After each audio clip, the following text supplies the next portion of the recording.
Helen Yee here with Eyes on the Game, and I am on a yacht, hence the outfit that I'm wearing. Not typical of me to wear this to do an interview, but I'm being joined by the always beautiful Miss Rachael Ostovich.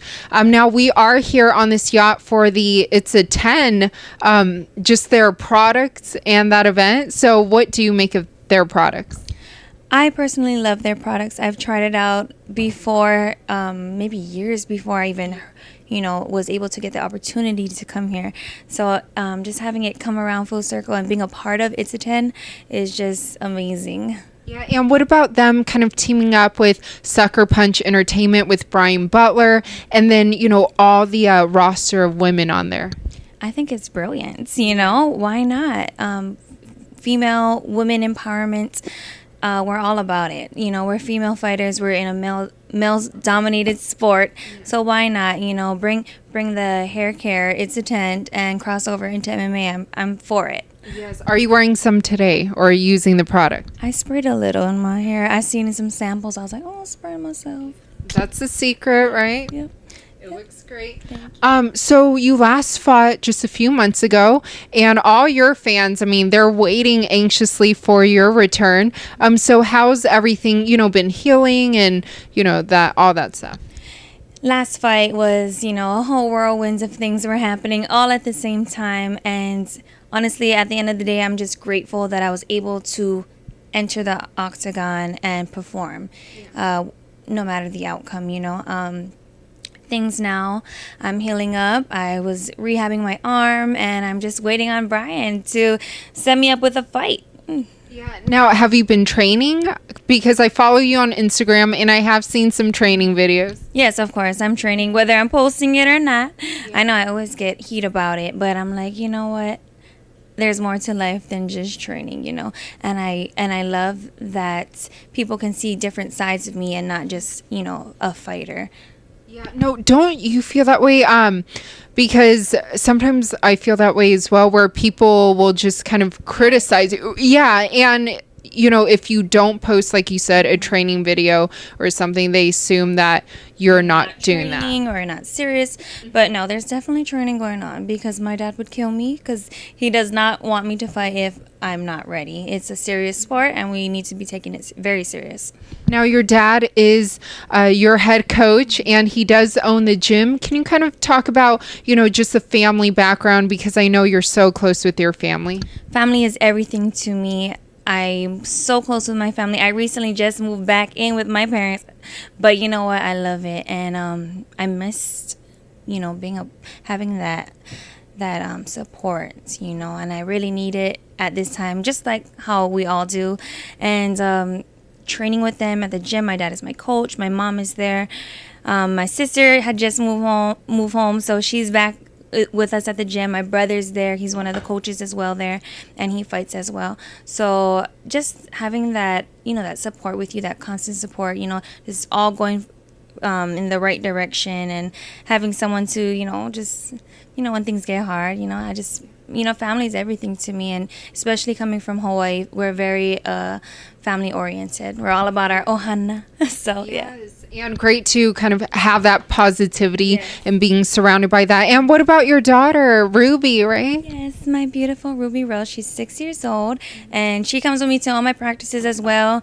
People always ask me, does she watch you fight? And I'm like, yeah, she does. She's with me at practice. When I'm fighting, she's like yelling, come on, Mom, choke her out. Like, she's the cutest, and she's not new to it. This is, she's a gym rat, just like how I was growing up. It's funny to see her in kind of in the same, taking the same steps. And yeah. Now, what about you used to be a cheerleader? Can you kind of talk about how you went from that and your gymnastics background to getting into fighting and the Ultimate Fighter 26?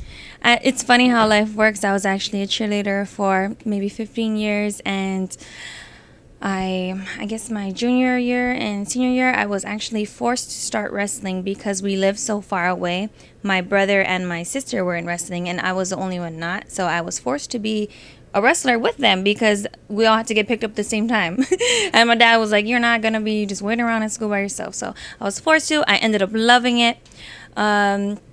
Took judo, for my junior and senior year, and then after high school, and I still did cheerleading as well. But after high school, I kind of was like, oh man, what am I gonna do?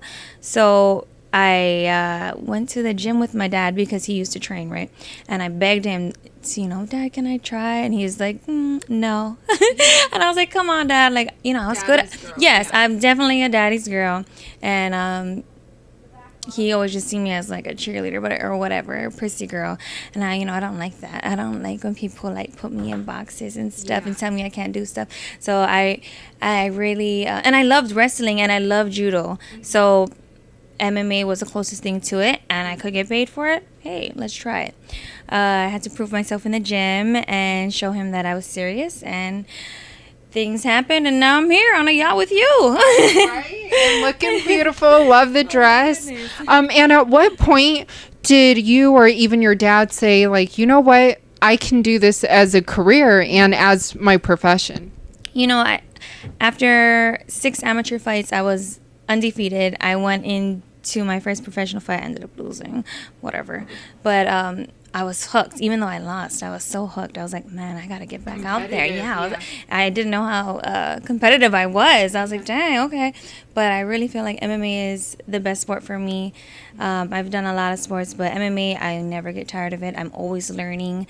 I feel as humans, we have a fighting nature. Naturally, I feel everybody has that in them. So to tap into that, and I think it's cool. Like I used to watch people fight. I'm like, man, I wonder how I would do. And you just never know. Yeah. And what have you learned the most, even about yourself, the past few fights and since your UFC debut and the Ultimate Fighter? Fighting will teach you a lot about yourself. It'll reveal the negatives, the positives, make you learn so much about yourself. And winning, losing, winning is fun, but losing, I learn a lot more from losing as well. So, you can't, I don't know of any champion, like, you can't, I feel like you have to lose sometimes. I feel like you learn so much more, and just, it makes you a better fighter and a better person. So I take what I get from whatever situation, and I always try and look for the best in everything. So that's that. It's great to have that positive mentality. Who would you like to fight next if you could choose? I don't know yet. I don't. I keep my eyes open, and I watch. I leave that up to my coach and my manager, and whoever they give me, then I get all into it and I get excited, and that's just how it is. Yeah. But are you hoping to maybe make your return like by the end of the summer, or what's kind of the timeline for you? Yeah, definitely. Now that my arm's healed up, I can actually throw some punches and stuff. I definitely want to get in the octagon as soon as possible. I'm not getting any younger, so I want to get in there. I also want to get out of this contract I'm in from the Tough House. So I got some more fights on that, so I would like to knock those out of the way. How many more fights? A couple more. Yeah. I mean, and then you just kind of want to renegotiate everything? Yeah. I'm hoping Brian can do his job and get me some money. Oh, okay. Yeah, well, I mean, I'm sure single momming, Hey, I respect that. And also, though, there's a big title fight coming up in the women's flyweight division. Valentina and Jessica Ai. How do you see that fight playing out? I'm just, as much as I am a fighter, I am a fan. So I like to be entertained, and I feel like that one will be very entertaining. And what about Max Holloway? He is from, where you're from, Hawaii. He just fought Dustin Poirier, moved up in weight, first time fighting at 155 in the UFC. What did you think about his performance?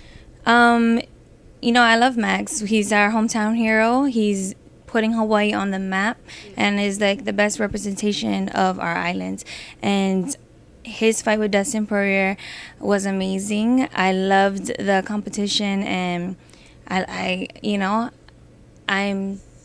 was happy for a good fight, regardless the outcome. We all wish we would have gotten that win. Being a Hawaii girl and being a Waianae girl, we live in the same hometown, so I only wish the best for him. And we also spoke about this, just everything that, you've been through, and especially the past few months. I mean, I hate to kind of highlight that, but I feel like there was so much attention brought onto that. But what I respect is how well you handled all that attention and that situation. So for those who may be dealing with adversity, what advice do you give, the women and everyone tuning in? I would say to speak your truth. Own your story, good or bad. Make it, use it to help other people, and that's what I plan on doing. And do you have any words for all your fans who are anxiously waiting for your next fight? I just want to tell everyone thank you for being behind me, supporting me, loving me through the thick and thin, the good, the bads, ups, downs, all the way around. I'm just really grateful to have such good fans, friends, family.